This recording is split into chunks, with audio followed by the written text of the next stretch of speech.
Why don't we start off? So, just to do a bit of a recap, um, so that you guys are aware of the situation, so that no one's forgotten anything that we might have discussed like a few weeks ago. Um, you guys are a group of four misbehaviors. You guys have been doing some illegal activities, some of them more serious and grave than others. But you know, you guys Right. are happen to all be from this village, or you've moved here, and during like your lives, you've been doing these. You've been breaking the law a bit, and eventually, you guys were sentenced to probably either prison, death, or a long time of servitude. And all four of you chose that servitude. So you've been doing, miscellaneous things for the government of Karis for what was the year amount? Was it like 6 years? Five? 5 years. Five. 5 years. Okay, very good. And now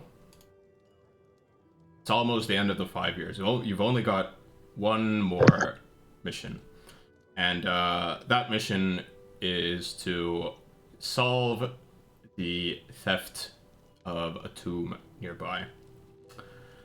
And They stole the entire tomb. yeah, the entire tomb. Well, they stole a lot of gold and jewels, all the valuables. But for this final mission, you guys will have a few people helping you. Or, well, one of them will probably be more of an aid. One of them will be there, for other reasons. But we'll get to those few NPCs who are probably waiting for you outside of town, because you guys are currently in town, and the town you are in is Kuara, which is your home. This has been the home for all four of you for probably a while. It's right here in the middle of the rocky deserts on the side of the foothills of the Vashian mountain range. It's a day from the capital. Pretty simple. Not much going on here. Known for its clay digging, and clay pottery, especially, and a few other various things. But you guys are all from here. You guys have made a few NPCs to live here as well. I've gotten at least 2 NPCs from everyone. Some of you made even more. But you guys will get to know, or at least, yeah, we'll probably get to know you guys now. So why don't you guys, as you're, saying your goodbyes to, I don't know, your family or your friends or whoever these significant NPCs are in town, or perhaps you're not saying goodbye to anyone. Perhaps you hate everyone here and you're just leaving and you're like, you want to just get this final mission done as quickly as possible. But regardless, why don't you guys tell us who your characters are, and then perhaps if you do have any people here, NPCs that you're saying goodbye to, who you would like to also, through me, introduce to your party. Sure. I could go ahead and start off. I think, let's see, for background, everybody would know Shala as being one of the guards people's daughters, basically. Let's see. Kind of someone who came up in the wilds a little bit, being part of that group of people that very much takes like as much of their spare time as they possibly can to be like outside the village, roughing it a little bit, camping out, partying, moonshining, maybe a little bit, kind of, doing some hunting, living off the land a little bit more outside of the village and kind of getting away from the gossip and the bustle of everything. And it's out of sight, out of mind. If you're doing some crazy shit out in the middle of nowhere, people won't think you're crazy. Nobody sees it. It's perfect. So I think there's definitely a rambunctious sort of group, and I want to say Dale is certainly part of that group that goes out and roughs it. So she's had a rugged upbringing with basically needing to pull her own right off rip. Uh, Somebody who's pretty rough and tumble. Her parents, I think it would be most. Her parents would probably stand out the most um, in terms of like a discrepancy because her father Zuma is like this really huge guard, like extraordinarily tall, 6'6", really. I rolled for all these people, so like he rolled super high like on all of his shit in terms of height, everything. So he's this huge dude, and then her mother, Katja, she's like this little tiny like 5 foot girl, and Shala ended up somewhere in between. She's about 6'2" and 160 pounds. Very slim cleric. Fully armored head to toe. Spear and shield with the holy symbol, the verdant leaf of Nadinus on her shield, and on a carved wooden medallion hanging from her neck. A backpack around her back, and I think she's saying goodbye to Birdie and Rita, kind of her mentors, and learning some of the things she's learned as a kid and getting her into religion. Uh, the town cleric, like the head clerics, what was it? Rojo and Raja, the twin clerics, are sending her off. Like, hey, you've done this bad thing, but Nadinus hasn't left you. You haven't forsaken your god, and you've got all these good things coming to you. It's a good sign. They take it as a good omen that I'm on this journey and I haven't lost my powers.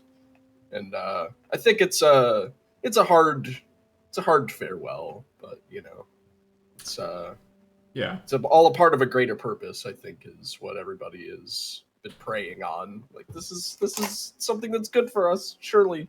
Yeah, I mean, it's probably a happy farewell because this kind of like marks, the final step on your journey to, regain your freedom. And It's been I don't think anyone in the village really holds it against you like anything you've done because I don't think any of you like slighted anyone in the village.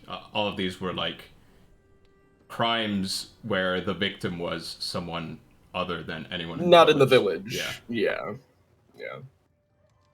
So yeah, I think whoever's around, you see this farewell, and it's bittersweet, but everybody gives her their well wishes, and they're hopeful for her ultimately gaining freedom again, being Yeah. able to kind of go on her own way. Yeah. Let's Shala see if there's has anything a lot of else. mentors that have helped her. Yeah, she's been fortunate to be around some very skilled and wise people growing up. Maybe not the most intelligent people that are good with like reading and writing and kind of Hmm. figuring out really complex problems, but great instinct. I think she's known to everybody that spends time with her as being somebody who's like really in tune with what's going on around and being able to like ascertain natural things. I mean, as a Nadina's cleric, you would kind of expect that, but she's like particularly very dialed in to all of that stuff all the time. Hmm. All right. Well, who's next in line? I can go. Very well. So, many years ago, 50 something, there was a man who lived in this village, and he had enough of this village, and he left to go on adventures. And then, a few years later, he returned with a drow wife, which was very strange because a lot of people around here had probably never seen a drow before. But here comes an elf with ebony dark skin, you know, he comes back, he has magic items. This is clearly a very different person from the person who left several years ago. But Umbaram, my father, settled down in this village after what he claims is a life of adventuring. He pawned off his magical items, and he, with a wizard colleague of his, built a small little house for him and his wife Talara to settle down here. When Talara arrived, she was pregnant with a child who was born in this village. This child was my older brother, who, in a very early age, went off to go serve in the war. He has not returned since. Long after they'd settled here, after my brother had left, they had another child, which was me, Gazan. Now, Gazan, contrary to his brother, who he's only heard from in tales, his brother looked more like his father, human, very tanned skin. Gazan looked like the striking image of his mother. He had beautiful dark skin, white hair, and purple eyes. And his mother clearly loved her son because he looked like her, this stark image of her. So she doted on him constantly until he one day, this led very late into his adult life as well, until he was like 22 or something. He was a mother's boy. If you known about him walking around town, you would know him as the guy whose mom definitely loves him more than anyone else. And his father was a bard, a famed storyteller. He had tons of tales. If you were in the tavern, you'd probably find him there almost every night, where he would tell tales about distant lands, about adventures that he had allegedly. Now, Gazan didn't believe a lot of these because they seemed fucking ridiculous. Like, riding a dragon, really? That's just stupid. No one could ride a dragon. And eventually he did a bit of a mistake. He has not elaborated on exactly where he got it, but he got caught with some poison, which is highly illegal here. And he said he was just, he didn't know how he got there.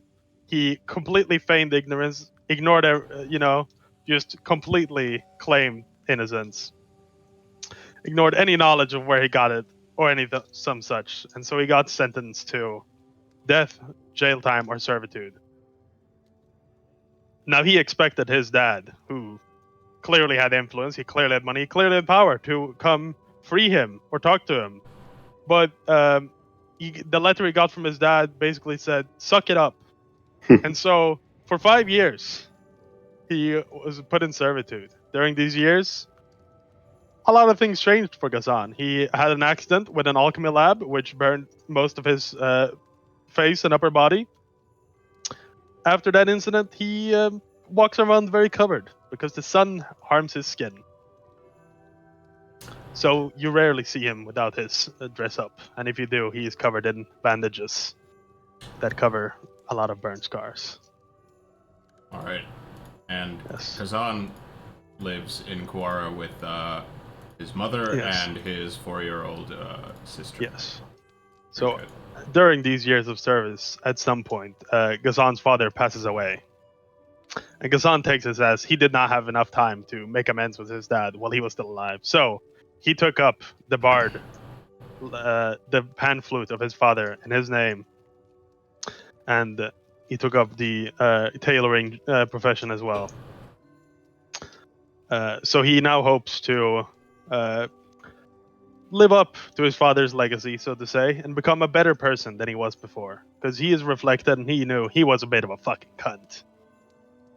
So he tries to be better for his mother and his sister, who he has met very little and hopes to spend more time with in town.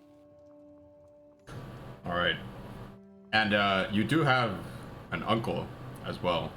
Yes. Now, unknown to many is in the hills of Kuara, there is another drow, my uncle, who moved here a few years after my parents. He doesn't come into town. He doesn't visit town really. He comes and visits my mother. So if you've been out at night, Dale and the others have probably seen him while getting smashed on moonshine. He might even have gotten yeah. smashed with them on moonshine at some point. To be honest, he might have joined in the gnomes. Probably don't even remember. Jumps into the Probably don't even campfire remember. You circle. probably Look just at this think guy. he's like some guy. Yeah, he's like, oh yeah, welcome, have one, and he drinks with them probably.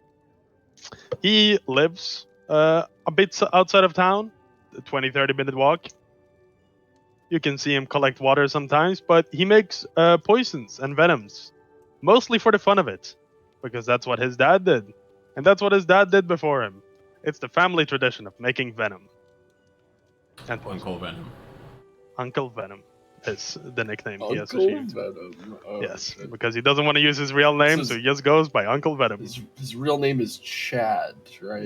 He is a bit of a shad, but he doesn't want to use his real name because he thinks it sounds too fancy. Yeah. Yeah. So this might have crossed your mind as well when Xander was telling this story. Drow in the desert. Yes.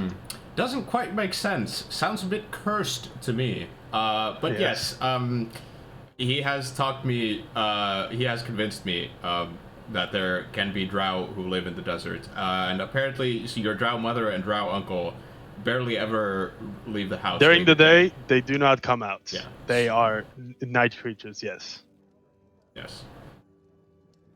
I think that's fair. Yes.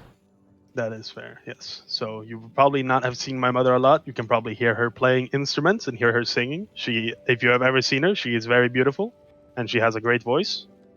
But since you've never met her, you don't know that she is a bit of a diva and quite a cunt. But seems she running the family. looks... Yeah, that Yes. seems to be a good family. Yes, Right? that is why the way I acted before was very reminiscent of my mother. Which I is see because- now, but you have a full family tree and mansion as well because you guys are the rich.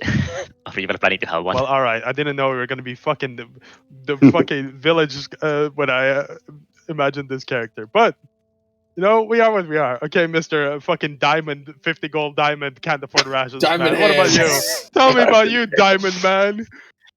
All right, so Gelashar is also a half elf, and quickly before you start, Yeah. Kazan told us why he was sentenced to indentured servitude. Why were you, Shala? I don't think you mentioned that. Oh, yeah, right. Oh, I thought that we discussed in the last thing that it more or less it's very complicated. Long story short, but the What did you get sentenced longish for? to medium sized story is like I got caught up turning a blind eye and being complicit in some of the tax dodging schemery going on. So I kind of got roped into that. Yeah, kind of got roped into it a little bit. Turned a blind eye to some things. Made a couple coins here and there. And you know, when you're well connected and you know a lot of people in the church and between all the traders and tradesmen, you know, all that sort of thing, you can, you know, there's a lot of coins that change hands. And yeah, if you get caught on the wrong side of that and get caught lacking, as sometimes we would do as the tax man comes, if you're lacking and you can't beat up everybody that comes, then shit out of luck. Yeah. Yeah. All right, go ahead, Gelashar. yes, so Gelashar is a half elf, and he's not been in Keris when he was young. His mother is from Kuara, but she was a traveling merchant, and she met, her name is Amelie, and she was in Sildarin when she met Gelashar's father, Elion, and basically they got together, they had a few kids, and eventually the father got a bit more into, they were both relatively religious, but the father got a bit more into worshipping Felumbra, and he was quite a martial man, and he ended up deciding that as an elf he should be dedicating his life to the moon guard, and he also decided that his sons would probably aim to do similar things, and Gelashar was not that happy about that idea. He was more of a bookworm, and he was also quite sharp. So his mother, seeing this, decided that it's probably better to try to get him away from this before they become like his father in a cult, basically. So his mother took him to the conclave when he was young, and he passed the test with flying colors. He was apparently a natural born wizard, so they took him in for training. And the conclave training is a long time. It's like 10 plus years. So Did they take you to Something like that, yeah. Was it Caruza? I think it's Yes. called. They take you to the wizard capital. Yes. yeah, they took me there, and during his training there, his mother and that his siblings basically returned back to the hometown of Kuara, and his father basically became more interested in his army than his family as well. So they kind of broke up, and during his training, his mother also died at one point from disease. So during these 10 years, he has not been, or his childhood has not been in Keristo much. And after he finished his studies in the conclave, he concluded that both the religious organizations of his dad and the conclave really didn't really take part in things that he was interested in. They were kind of bound by their rules to be like they were too inactive in the, like overall people's things and like normal people things. So he decided that he would go his own way and go to his homeland near his family and start finding some magical artifacts and things there. And his first mission from his mentor in conclave was basically go locate a magical artifact in the desert. And he went through this temple city of Eridu and had some people there help him out, information, tales, and he ended up finding this magical item.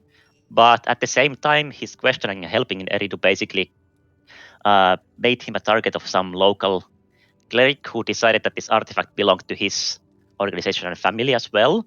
And considering he still got trained by the conclave, Gelashar decided that no way, I'm gonna give this to some cleric who thinks he owns it, and went into hiding and went undercover back to his own village of Kuara and decided to hide there, let the heat die down, research some more, stay with his family because he hasn't been there for a long time. And some time passed, he was just chilling there. And then for some reason, the government decided that there is some shady shit going down in Kuara. There was a lot of like reports about smuggling and tax evasion and some like poison, a lot of these things. So they started raiding Moonshining. home. Yes, they That's started not illegal, raiding the though. town. Yeah, Oh, well, yeah, they started raiding the town and checking out like what the fuck is going on, home raids and like searches. And little did they know, they checked Gelashar's home where he lives with his big sister Nerilon, and they ended up finding the magical item, and there was a bounty on it, and it was also made like he was a fugitive off the crown basically at that point, and he got So- caught like Yeah, basically, you got fucked because of someone else. yes. Hmm. And basically, he thinks he didn't do anything wrong. Other people were basically just using him for their advantage and taking something that didn't belong to them. And at that point, he just got caught with a magical item in his hand. It's a big crime to steal from religious people as well. So he had to decide that he would either go to jail, get executed, or go into indentured servitude. And he decided that, you know what, I can do good here, even if I'm not free. And he can also live in the same place with his family, and that's basically how he got grouped up with you guys. And last 5 years, he's been basically living here, doing work with you, and in this time, his father is not around, his mother is dead. He has a younger brother who is also in the military, and he left the military when he was in the conclave, so he hasn't seen him much. His big sister is where he lives, with who he lives with, and Nerilyn is just also a merchant like her mother, and she is basically single and just tries to make the ends meet. The life in the village is not that good, so Gelashar helps around and just lives with her here. I'd have Let's a. check for I Taiki's have- sister. I have a question for Yeah. about your character. So it seems like, just going off of what I've heard, would it be accurate to say that Gilashar sees it as like a corrupt member of the church kind of fucked him over in this sense? Like Maybe. they were going for the same piece of power that you were, and it was kind of like a contested interest, and they played dirty and fucked you over. Is that Basically, he thinks that they used their status to get this thing for themselves, while Gelashar was just trying to discover like things for bettering of the people, and this guy did it for the selfish gains with no claim to it. So basically, he got fucked over by somebody power hungry in the church. Yeah. okay? So over a long period of time, because if we've been working together for years, I think maybe Shala would have a better idea of this. Does Gelashar have a distrust of the church, the clergy, due to this, or is this just like, do you have it out for like Eridu, or like you have it out for that guy's family, or is it just kind of like guy I got fucked and I learned my lesson, or is it? He's distrustful of like government and organizations and people in general. Like you need to get close to him to actually like gain his trust and get him to share things overall. He's not very good with people as well, so it takes a long time to gain his trust, Gotcha. basically. Okay. Yeah. So I don't know if Gelashar and Shala would take to each other too much, but I think it could be interesting over time, because Shala's more of one of those types of people who's not super personable. She just has like a lot of wisdom and knowledge of how to handle things out in the wilderness, and then just being a cleric. So maybe over time Shala starts to temper Gelashar into maybe being more like, maybe not all clerics and not all, because the government, the powers that be, that's all like the religious people, right? Like if you're distrusting the government, then you're kind of distrusting like the people of the gods, like you don't like clerics, like you don't like the church, Can I just ask that let's not immediately blame the government and label them as the bad guys that we all hate. I don't know. They keep telling us the Earth is round. I don't know. It seems kind of bullshit, in my opinion. Yeah. Yeah, I think. I'm just saying. Let them. A clean slate. Let them prove themselves. If they suck, they suck. Then you can hate them, and you will have good reason to. But don't immediately label fuck the government straight out the gates. I mean, it's interesting to see in the stories how it's like, there could be some bad eggs around that aren't like super abusive and like, taking a character like Gelashar and just executing him, or like cutting off his hands or some shit over something like that. So maybe at the very least, if Gelashar doesn't like the church still, maybe he thinks at least nature clerics are probably okay. Yeah. Point out also, this opportunity that we got, that's a rare thing. This doesn't happen. Yeah, basically what I meant to say earlier is that you guys kind of bargained for this. This was like a plea deal type of thing, because otherwise you guys were gonna face like, I don't know, a decade in jail, like or death or like prison, that. probably. Yeah, probably like so this was kind of like you were able to bargain for this. We were capable individuals. Crime is harshly punished in this country, extremely. Yeah. Sir, you can't break those cuffs. I can break these cuffs! Oh shit, he actually can.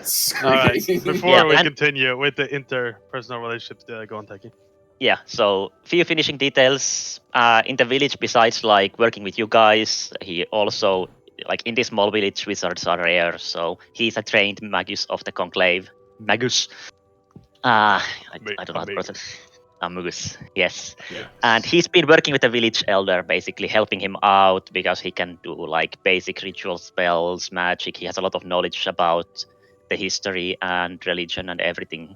He's basically a studied man, so he's been helping the village elder Ronan, who is not like a de facto leader, but he's a respected guy in the village who like helps with people as well. Yeah, Ronan is essentially just like the village elder. He's not the oldest in the village, obviously, because there's elves here. They're cheating. Yeah. He's not even the oldest among the humans, but he is a respected man. He's a respected and wise member of the community. He's got a good head on his shoulders, and people respect him. Yeah. I had 3 things that I thought of. Hopefully, I can remember all of them. One, Gelashar is the only wizard in the village. that much should hopefully be clear. 2, Galashar, you've probably noticed, or yeah, you would have definitely noticed. Maybe I just want to know what you think about it a bit. Especially in this country, because typically normally conclave wizards have like a lot of authority. They have like, if they say something, they're believed, and they can be like the deciding factor in a lot of stuff that happens like towns. Like, for example, if a sheriff isn't present, a conclave leader can like walk up and say like, I saw this happen, this is the true statement, this is my testimony, you can execute that man, he stole the banana. They have something like legal. this. Yeah, the organization, they have authority. legal authority. Yeah. Kill him! He stole that golden banana. Well, they probably can't. I mean, No, let's say bananas a plantain. yeah. The hierarchy of like a town normally is probably like whoever's the leader of a town, like not in Karis, but this is like other countries. It's probably like a duke or a baron or maybe even a king or someone like that. The highest rank noble. Yeah, the highest ranking noble is probably at the top. Then there's probably sheriffs or the sheriff or like whoever's in charge of the law, who has probably been selected by this lead noble. Third are probably knights, and then below knights, like very close below knights, are conclave wizards. So essentially, in most cases, you have the same authority as like a knight. But in Karis, Then I would assume, before you continue, below that is high clerics, right? Clerics have less authority than wizards in most places, right? In most places, yeah. But that's what I was getting to. Here, your authority is way lower than a cleric. Clerics have a lot more authority than you. As I've said, clerics are oftentimes, the leaders and maybe even kings. And stuff like that. Yeah, and Arcane is like less respected here as well because it's a heavily religious land as well. Yeah, so, there's and the amount of wizards is very, very low, and the amount of clerics is very high. Yeah. All right. Yeah. And anything you wanted to add? Yeah, and this, like, for example, that is the main thing. Like, obviously, if I live here, I have to deal with the church and clerics, and the attitude is like, if you do good job for people and are fair, I have no problem with clerics, but I see a lot of clerics as like thinking they are better than everyone else as well and doing some shit that I don't approve of. So it is case by case basis, like pretty much for me, how I think about them. Yeah, sure. And my final thing was that it sounds like the reason that you were caught with this magic item is because the government did a raid on some tax evaders in town, and you got burned because of these tax evaders. This has probably come up during these 5 years.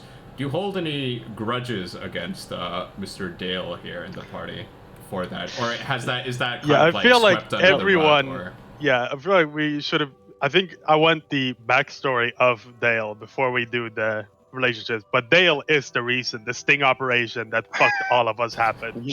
So maybe we should go. Maybe we should go over Dale before we each explain what we think about it. Yeah, sure. Yeah, so I can finish one last point here as well. So from my perspective, this is also not completely the party's fault as well, because I have a cousin called Saul. And Saul is good man. Yes. Saul is a human, and he's the son of my mother's sister, and he's also a night owl. He doesn't really do much during the days. He also thinks he's a merchant, and he travels between the region a lot. But he also lives in a pretty expensive house, and he has people who work for him, and he tells he got rich from like being a smart merchant and doing like good raids. But Gelashar is family, and he kind of found out by trying to help him out with some things, because he like Saul know that Gelashar is pretty powerful. So Saul is actually doing like smuggling and war profiteering and other shady things in the village, and the village is near a war front, so he can just it's a good location basically the base is on. So he has a lot of contacts, information, and I think he probably knows Uncle Venom as well, because he's like the one that ventures and sells things here. So he's pretty well versed in the illicit things here as well. And since he tricked Gelashar to help him as well, Gelashar is partly implicit in like the shady things happening in the village as well. So he doesn't blame it all on the tax evasion as well, because in his own family there's some questionable things happening as well. Basically saw it as inevitable that it was eventually going to happen, and then when it happened, Yeah. it was like, all right, yeah, I could see this coming. Yeah. Oh, and yeah, and Gelashar, like description wise, he is let me find my information because I didn't do this yet. Yeah, well, did you describe Typlo what Shala looks like? Yeah, he did. Yeah. Oh, okay. Yeah, she's very, very tall, very thin. There was one feature I think I actually forgot to mention. She's not very descript, kind of average attractiveness, round features, not very Plain, striking yeah. in the face, but she has like empty, colorless irises that are like a dark gray, silvery color, rather than being like, your typical, probably like darker shades that you would find in the desert, or like elven eyes of an elf type of thing. Fucking scary as fuck. Yeah, it's not like Yep. it's not like white eyes, like the really, really creepy shit, but it's like, like really light blue eyes probably at a first glance, but then you look and it's like, wow, there's like no pigment in there. It's just gray eyes. That's pretty spooky, yeah. All right. Okay, so I finished my so he's young for a half elf. He's a wizard, but he doesn't really wear clothes like a wizard. He looks more of like a traveler, pretty much. He's 5'11" and he weighs 181 pounds, so he's pretty tall and heavy for like a wizard. Most wizards are a lot more frail as well. He has some martial training and martial attitudes from his father as well, so that might be where it comes from.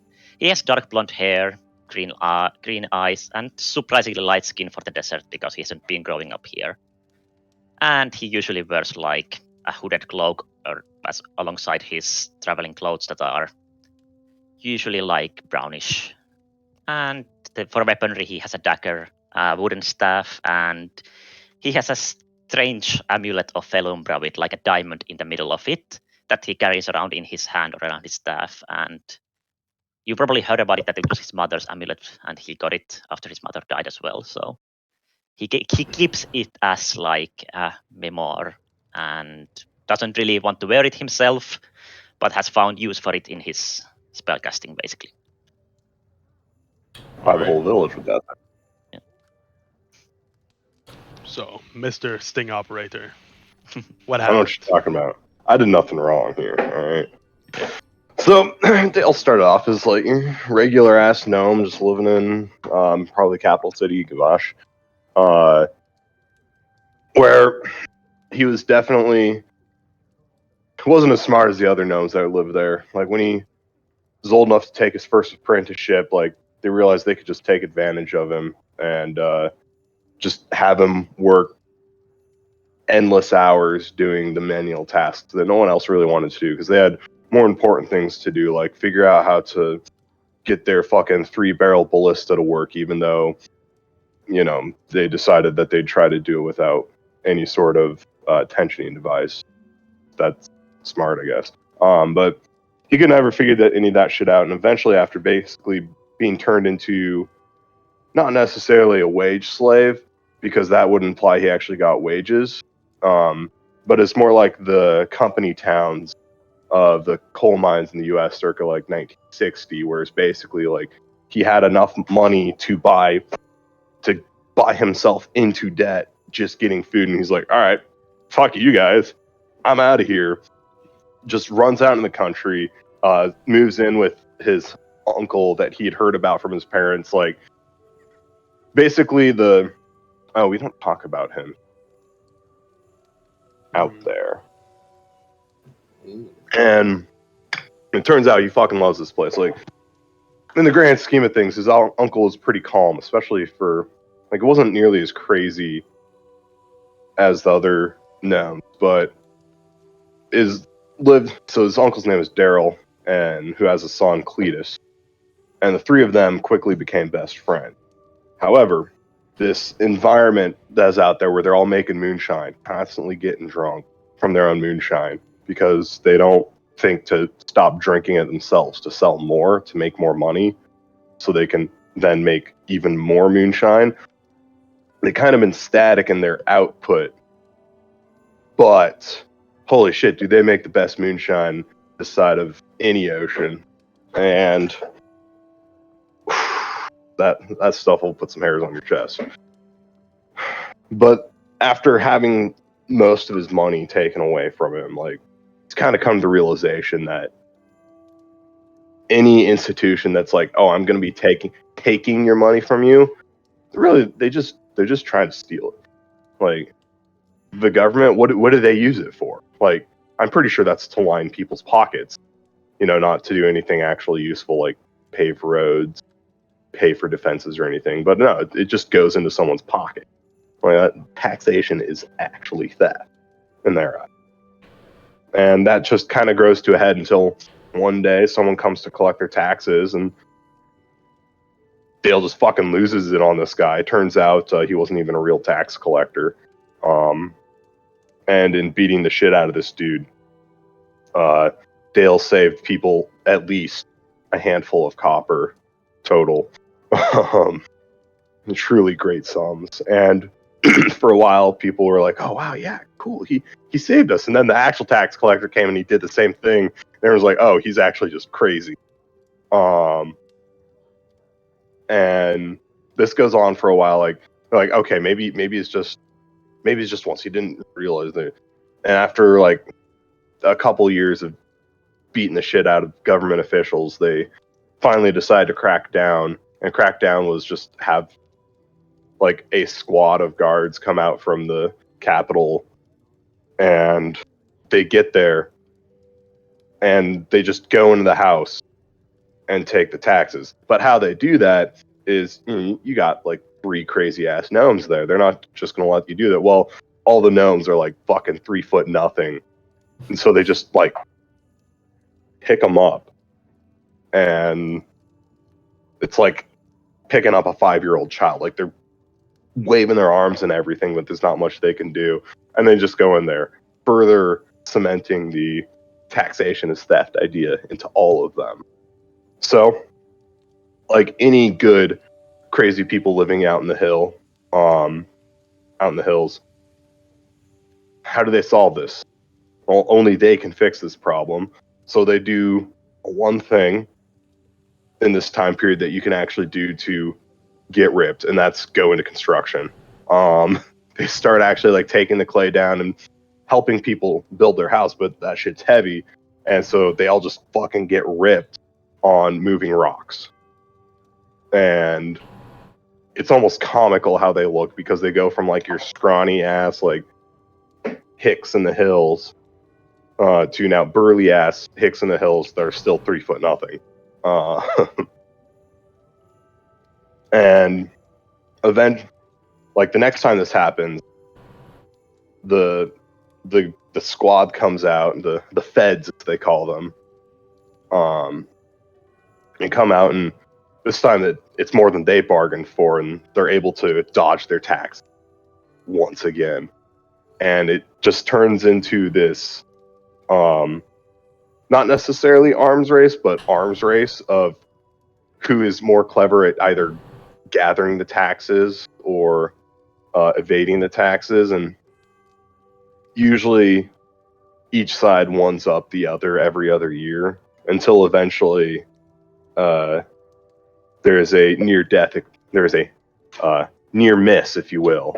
And someone's like, all right, this was funny for a while, but now people are actually almost dying. And they issue a warrant for Dale's arrest. Actually, for all 3 of them. Dale manages to convince, seeing that Daryl and Cletus might get dragged down there too, he's able to sweet talk and maybe bribe a little bit his way into a better deal, where he convinces them that Daryl and Cletus weren't involved, even though they clearly were. No one's quite sure how he managed to convince them. but they noticed that the guy presiding over the trial, he was limping for a few days after that. But no one saw anything. It's really weird. Don't understand. But usually, like they keep to themselves. Like they don't come into town and cause a ruckus, but out in the fucking wilds, it's literally the wild. They do crazy shit all the time. They're always trying to build something. Usually it doesn't work. And like one of them will get hurt, they rub some dirt on it, drink some moonshine, take the edge off. And then they're just right back at it again. Someday they might make something useful. But where they live, it's just fucking littered with random shit they've done. Like, have you guys? Well, none. I don't think you guys have been out. That's what I'm going for. Is when I drove through Alabama about 5-6 years ago. Yeah. I drove through the backwoods, and the amount of times I just drove past someone's property and it's like surrounded by trees, but through the trees you'd see just like tractors, lawnmowers, cars, just like taken apart, just fucking laying there, everywhere, rusty as shit, front fucking yard, everywhere. backyard, Yeah, I know what either you say. side of the driveway. Yeah, it looks like that, except instead of like tractors and shit, it's like, oh hey, here's a fucking still that they tried to make, thinking they could design the one they have better. Turns out they can't because they don't know dick or shit about metalworking.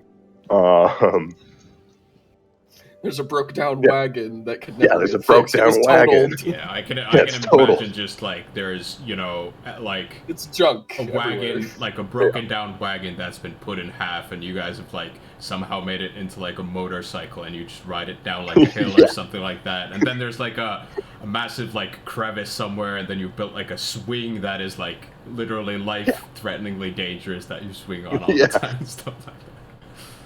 Yeah, and if someone bigger than a gnome swung on it, they would fucking die.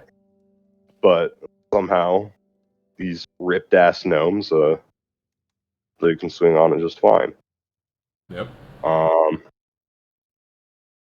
yeah, they sell their moonshine in the town. Sometimes they even brew beer. But they're more for the moonshine scene. The beer they just do for the other people because that's what they do well, is alcohol. Yeah. They've had practice. They've perfected it. They have perfected it. Yeah. I think Somehow they don't have a problem with methanol. True. That's the shit that makes people go blind. I think the rest of the town probably isn't too much in contact with you. I think probably the picture that the rest of the village has is that, like, there's like a few crazy hillbillies that live over there, and for some reason they constantly get visitors from the capital who just go over there and then they leave. It's like you see injured soldiers leaving, limping away. Yeah, it's like that Looney Tunes comic where there's like people, like a line of people walking somewhere, and the next scene is they're walking away, like injured. Yeah, with crutches and shit. Yeah. What's going on? Yeah. But like for the most part, they're pretty friendly as long as you aren't trying to steal their money. Mm-hmm. Oh no. Dale, can you borrow a few Also gold, known please? as collect taxes. As long as you don't phrase it as taxation. This is the spell learning. I mean text. The what? That might work. Yeah. Yeah. So, as we I think established before, the reason most of you got caught for your petty crimes or crimes was because of Dale and his family members kind of attracting attention. So is there anything that's been solved, or perhaps there is some tension brewing between these 5 years, like we're only here because of you, motherfucker? Or is it like live and let live? Or Have you forgotten about it, or what's the deal with the rest of you? What do you think about it? I think I kind of willingly got roped into it a little bit, so I'm resigned to my fate, and I think that the big relief, a lot of it is just relief for Shala, right? Like, I was a cleric before this. I got busted doing this thing that was, kind of bad. Probably shouldn't have done it. Didn't lose my power though. I just gotta keep on a straight path and not do any crazy shit, and let bygones be bygones. I'm serving the Dinas, and I have a purpose in my everyday life, just kind of serving out my sentence and doing what they tell me to do until I'm free. Mm-hmm. I mean, probably at start, Gelashar was probably quite annoyed by the loud, angry gnome who also brought the wrath of the government to him. But during some time, I think he saw that the gnome is also really good at punching things, and direct solution to problems also seems to work quite well. So he decided that, I mean, he was partly his own fault as well for associating with his cousin and trying to go against the clerics in this land. So he decided that like it's more of the cleric's fault than it is Dale's, and he's kind of grown more fond of Dale after living and working with him for some years now. So he doesn't really have any grudges at this point. You are correct. It is the government's fault. Have you heard about the clergy? Yeah, I think Gazan was, before the alchemy explosion incident, he was a very different person. He probably, the first 2 years before this incident, he probably badmouthed everyone except the half elf, who was a half elf. Due to racial bias, the half elf was the one he probably spent a lot of time with. But yeah, first years he probably blamed Dale for it, and then after the incident, he started reflecting, and then he thought, I probably shouldn't have had that poison on me. It's probably mostly my fault. So he has forgiven Dale, and he has gone up and apologized to both Dale and Shala for past offenses. He's probably called Shala plain a few times. A bit boring. Not extremely attractive. But in recent times, he spent Shala's a lot always just nicer. like, "Alright." Yeah, no, he was just an asshole. And then, yeah, he goes and apologizes after his reflection at some point during these 3 years. And ever since the explosion, he's been a better person. He still, talks maybe a bit too much, but it's mostly nicer words and just friendly jabs instead of straight up insults.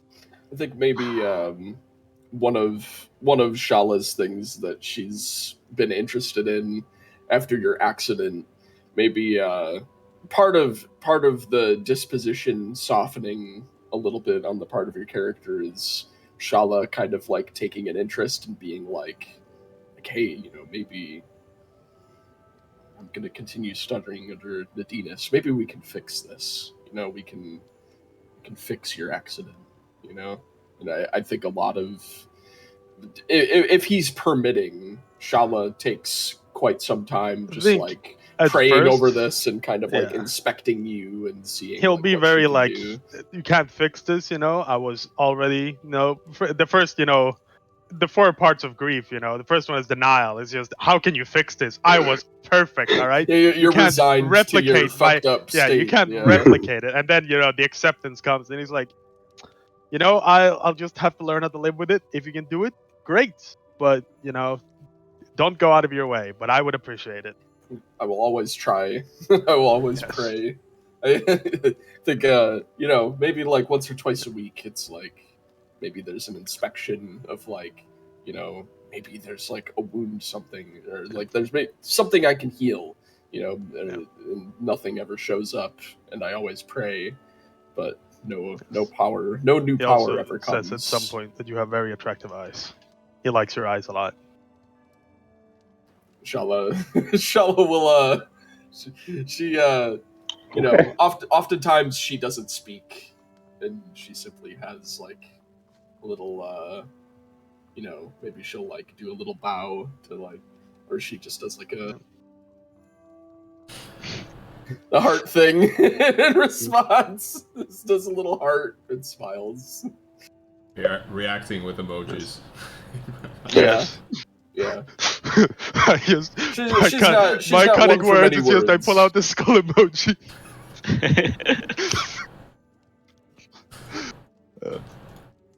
All right.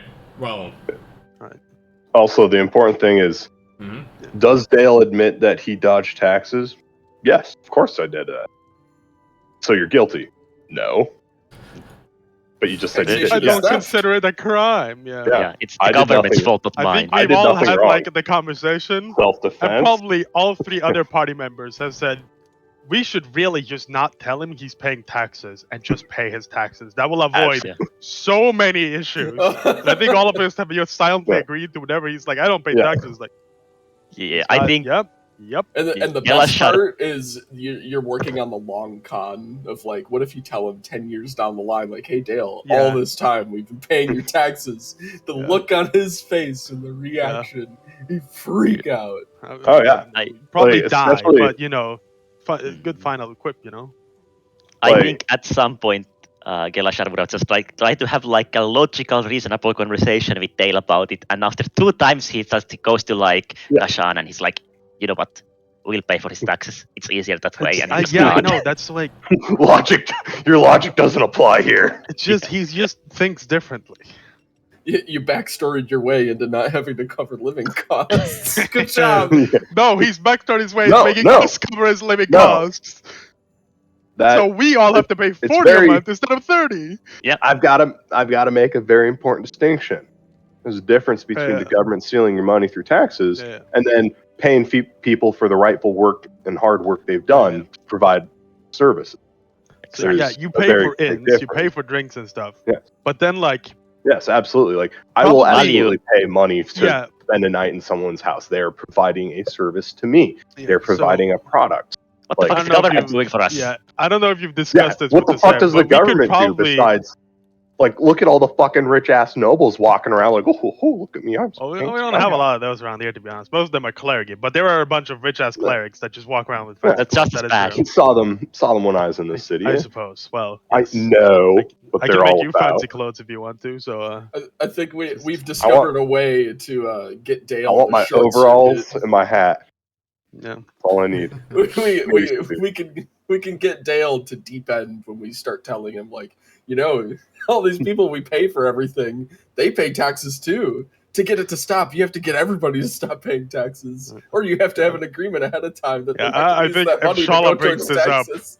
The maybe more intelligent, maybe not wiser, but more intelligent party members will say, "Well, funny, not a great idea, Yeah. as we will be caught up in jail again, and we'll have to spend 5 more years in indentured servitude. So maybe cool the cupcakes on that plan." All right. Each person is free to do with their money as they will. Yes. That is true. Well, speaking of money and stolen money, this time directly stolen money, there is this final mission at hand.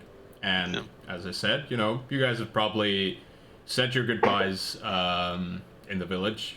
You'll probably be away for... the tomb is like a day away or so, and the amount of time it takes to do this is a complete question mark. Maybe you'll come back, maybe you'll finish it immediately, maybe you'll run around the country for 2 months before it's solved, who knows. But you know, you're leaving for now.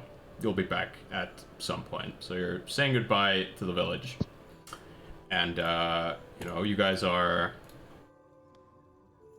getting together and leaving the village.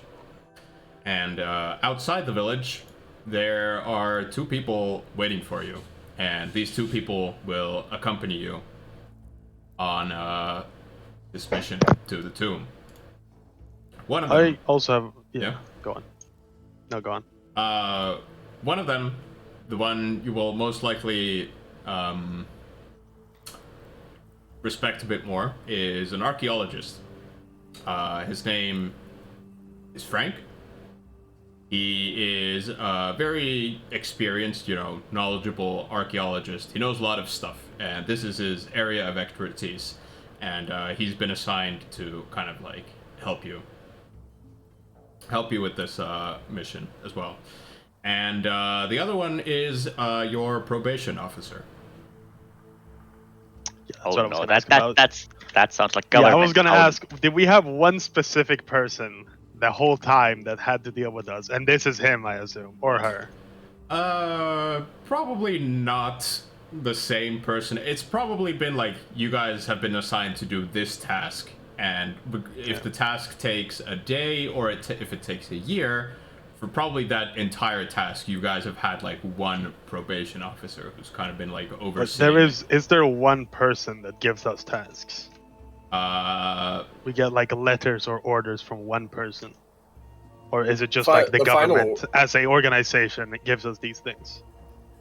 The final orders probably come through the town clerics, right? The twins. Yeah, Or I the elder? mean, it's. I'm not sure. I haven't thought about it too much. Perhaps the orders come down like through mail to the village. Yeah, you can Perhaps- if you want to perhaps you elaborate on guys- it, you can later. Yeah. Yeah, perhaps you guys go to the capital to Okay. receive your orders, but regardless, they're coming down from the king, essentially, or someone very closely related. Someone to the powerful, king. yes. Yeah. But this probation officer, he's a new one. He hasn't been here before, and most of your probation officers, you're not on friendly terms with them. You don't want them there. They kind of like view you as these are the fucking scoundrels I need to look after. Criminals. So that you probably don't have like a great relationship with all of them. And immediately as you walk down the road towards these two people who are probably waiting for you, like maybe a bit outside of town, you see this archaeologist. He seems, enthusiastic. He introduces himself as Frank. And then there's the other guy, and you immediately recognize him. From his armor, he's clearly a guard. He's got his hands crossed, and he's giving you that familiar look that you've gotten used to at this point from all the other probation officers. They're just looking at you with like disdain, maybe even like shaking their heads a little bit, showing their disapproval. And the probation officer introduces himself as Pablo. And he immediately seems like a bit of a cunt. But This guy is not from our village, right? He's no, from somewhere else. neither of these are from your village. Yeah, okay. Yeah. But I gotta separate my notes into from the village and outside the village. yeah. But Frank, he seems like a good guy. He seems enthusiastic. And, as you come over, he says, all right, well, we've been waiting here for, looks at the sky, looks at the sun. It's probably been like an hour or two at this point. We ready to go? You guys ready to go? Got all your stuff? Yes. My apologies Yeah. if we are late. I am Ghassan, and I will reach out my cloaked hand to shake his. He shakes your hand. Yes. I'll welcome as well, and I'm Gelashar. I've been researching these lands as well. Maybe we can share some information after the mission. Oh, yes. Well, perhaps even before that. This is a very interesting tomb. I'd like to talk about it as we go. There's a lot of ruins here, a lot of things to find. I think, Walk up to our. Yeah. Go on. I'm gonna this towering thin figure paces over to Pablo, shakes his hand and says, I am Mother Shala. She bows her head. Pablo or Frank? Frank is the archaeologist. Pablo. Pablo doesn't shake your hand. Because Yeah, I was gonna say I Wow. reach out to him and. He's got his. Officer Pablo. He just Very looks. well. He just looks at you with his arms crossed and doesn't say anything. thinking initially Shala kind of has like, the wide, bright-eyed, like, oh, new people, and he's not as warm as she had expected. And she kind of just like gets mopey all of a sudden, kind of just paces backwards, kind of rewinds back to where she was, and slides back into her shell. All right. This is Dale, and I pointed Yeah. Dale. I'll go for his hand. Frank, how are you now? Name's Dale. Shakes your hand. What brings you out here? Well, this mission, obviously. This is Let's walk and Oh, talk. there's Let's got to get be more going. than that. Like, where you based at? What do you do? Well, I'm from the capital. I've been an archaeologist my entire life. I'm very interested in all of these ruins in this land. I've been to quite a few of them, and now I'm gonna go to another one. I haven't been to this one yet. What are we expecting to find here? Tell us about this. Tell us about these ruins. Well, perhaps we should get started. It's a long walk away. I'll tell you along the way as we move. Sure. I'll look at the patrol officer. Hey, Fed boy, make sure you can keep up now. You wouldn't want to slow us down now. What he means is, let's not waste more time. You've been standing around for an hour. Let's get going. Pablo looks at you and squints his eyes as he begins walking with you as well. I'll, like, smile, put my eyes a little bit out. John tries smiling and stuff, but it never really gets across because the only thing visible really is his eyes, because everything else is covered. So whenever he smiles or is happy, it's mostly in his voice and his eyes if you are staring directly at them. Yeah. All right. Well, you guys can begin walking away from the village and head towards the left, because these ruins are located very close to the mountains. There is a bit of traversing the hills that must be done to get there. But I have my maps. yeah, along the way, Frank will eagerly tell you about anything you wish to know about this tomb where you're going. He tells you at the very beginning, obviously, that this is the tomb of ancient Brazilian kings, and this is a very, very old tomb. He tells you that it's been built. What year is it currently? Do any of you remember?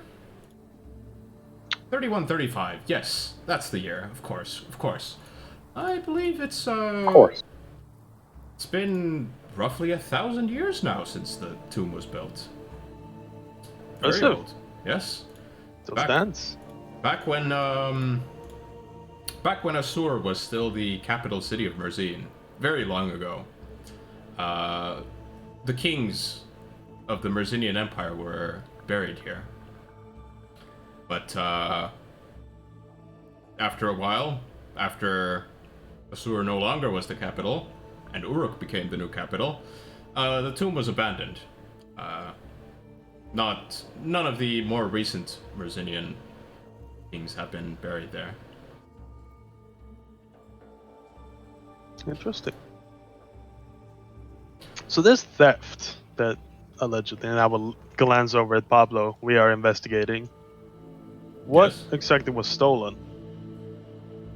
Well, as far as I've been told, gold and jewels. Apparently there was quite a bit of it in there. Apparently, at least from what I was told, this gold and these jewels were very well hidden in the tomb, very deep in the tomb. Not in a place that someone would just stumble upon. Whoever was responsible for this theft was very capable and knew what they were looking for. We'll have to traverse very deep into the tomb as well to find this place where this gold was stolen from. Have you read any information about this specific tomb? Considering a lot of these have safety measures, maybe traps. Are we going to encounter anything like this? It is possible, but this is a... it's hard to say. There's very little historical records of this place. It was abandoned hundreds and hundreds of years ago. There hasn't been any... As I said, none of the late kings have been buried there anymore. Not for a long time. and well, it's most likely at this point decomposed with the passing of time. It's not going to be easy to find. But Typical of Mersinians, do not respect their history and their old leaders. Anyways, So, if this is a Mersinian tomb, and it's thousands of years old, not thousands, but roughly a or thousand. thousand, it's 1,000 years old. Why do we care if stuff was taken from it? Well, it's our Like, culture. I mean, sure. We but haven't been Karis for that long, historically speaking. Great. This is the first time Pablo speaks up in the back, Mhm. and he says, "Grave robbing is a serious crime. Although, don't find it You may not surprising know, but that was you a don't know legit, that. a legit, genuine question. Like, who cares? Well, I think Shala at this point she'll pipe up and she'll say, you know, they say when you are buried in your proper resting place with your things, that which you were buried with is sent with you to Philumbra. And being stripped of these things sets your soul at unrest, breeds the undead. I am not too keen on seeing zombies, spirits, and skeletons wandering these mountains and these hills. When Gilashar hears his trigger words, I will put my hand on his shoulder. Wait, so if you take shit from dead people, they get angry still? It's Well, not. it's like stealing from a living person per se.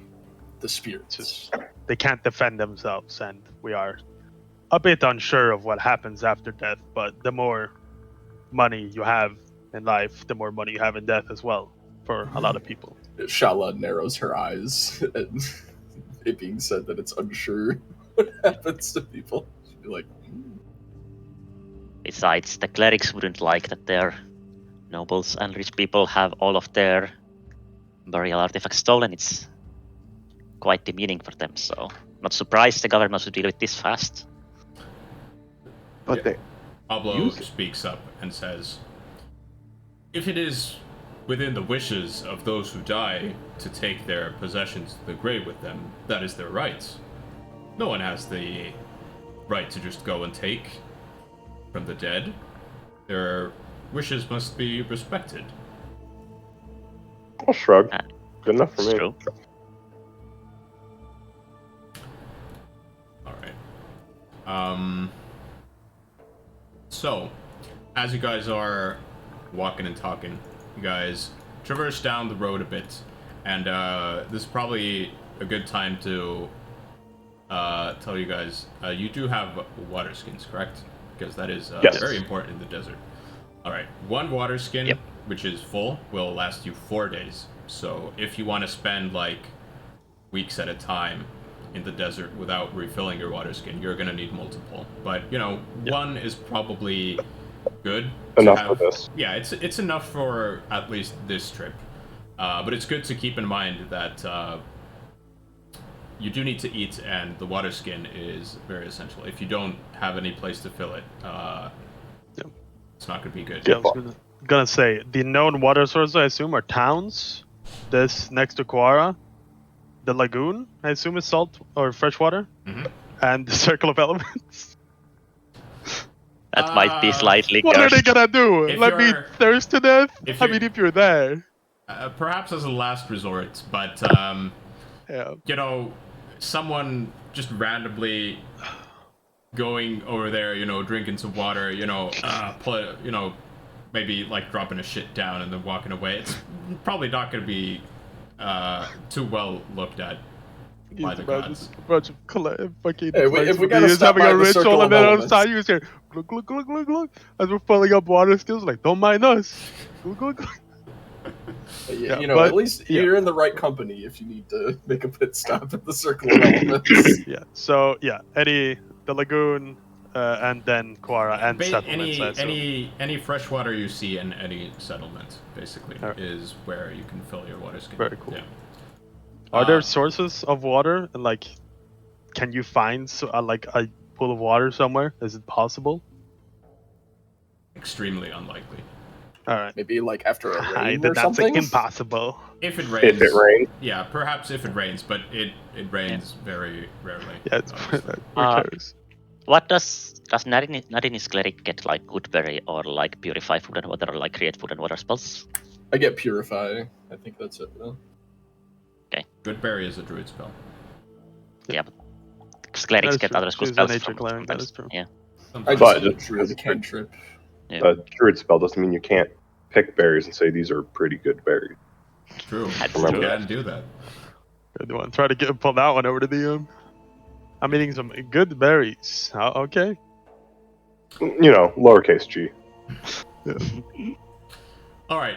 Well, after traveling for a few hours down the road, as you know, you're used to this weather, but it is relative. Actually, let me check.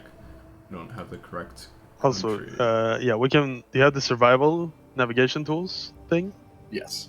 Yeah. So we could use that to go faster if we want to leave today, which we might or might not do. Yeah. Did we Also, already? we No, weren't on the you road, don't. so- You don't need that. I'll. Yeah, we Okay. can get back and Yeah. get them back anyway. Yeah, Okay. there is no difficult terrain for you, regardless. Very good. I don't Um, want to run into the hills. yeah. Go on.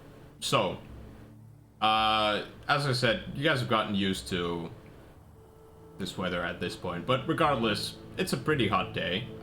It is the beginning of summer at this point. It is the beginning of May. Today it is a bit above 30 degrees. You know, there's a few clouds in the sky. That's pretty much it. No wind at all.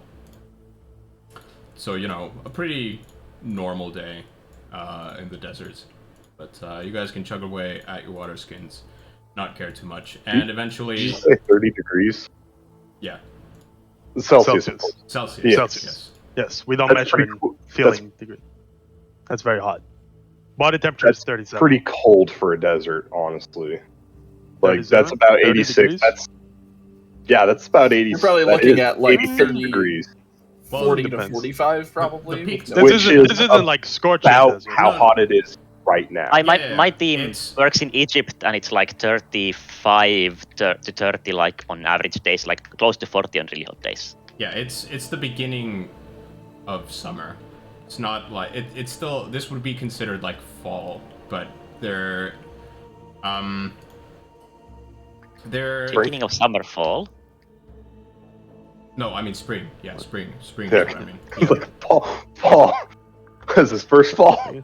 Our calendar is a bit wacky, boys. Yeah. The plants So plants start dying. It does get a lot hotter later. But yeah, this is still like Okay. this is a moderate temperature. It's 33 degrees would be like the peak temperature of the day. All right, but after traveling for a while on the road,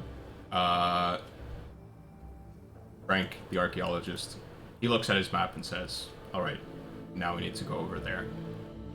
And you guys step off the road and travel a while until you reach some ruins. And Frank tells you that this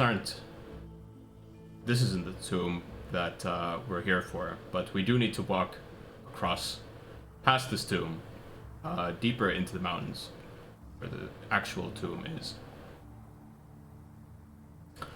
And you guys walk probably past these ruins that are relatively close to the road, and you guys step on into the hills. And from here on out, the travel gets a bit more dodgy because there are some issues that come up. Because you guys are walking on these hills, and this terrain isn't meant for travel. And, you know, you guys are going up and down, and then you're probably, like, shimmying across, like, the ledge where you've got, like, a crevice below you, stuff like this. Clearly, you're going into a place that has been long forgotten. Doesn't have like any roads there. Doesn't get any activity going here at all. And eventually, as you guys are traveling, you reach what appears to be like a bit of a clearing in the hills, and kind of like a pit going down. Not like a pit going like immediately down. It's kind of like a collapsed mountainside, basically. It's like a rock slide that is like very steep, and it goes down, and it's like the only way to go down, as far as the eye can see. And Frank will tell you that we're gonna need to descend here. Do you just want to climb, or is there anything? Is there any way we could get down safely? I got some rope. Going down a pit. So I have a question, officer. If we're out here in the middle of nowhere, how long did it take you for you guys to discover that things were stolen? Get like a holy sign from above?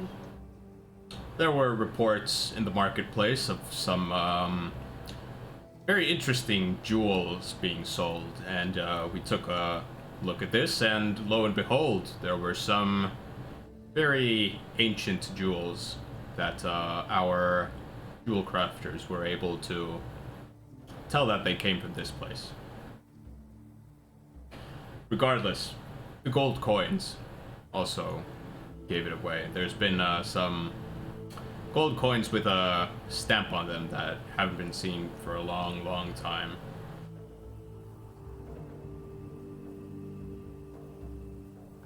Thank you.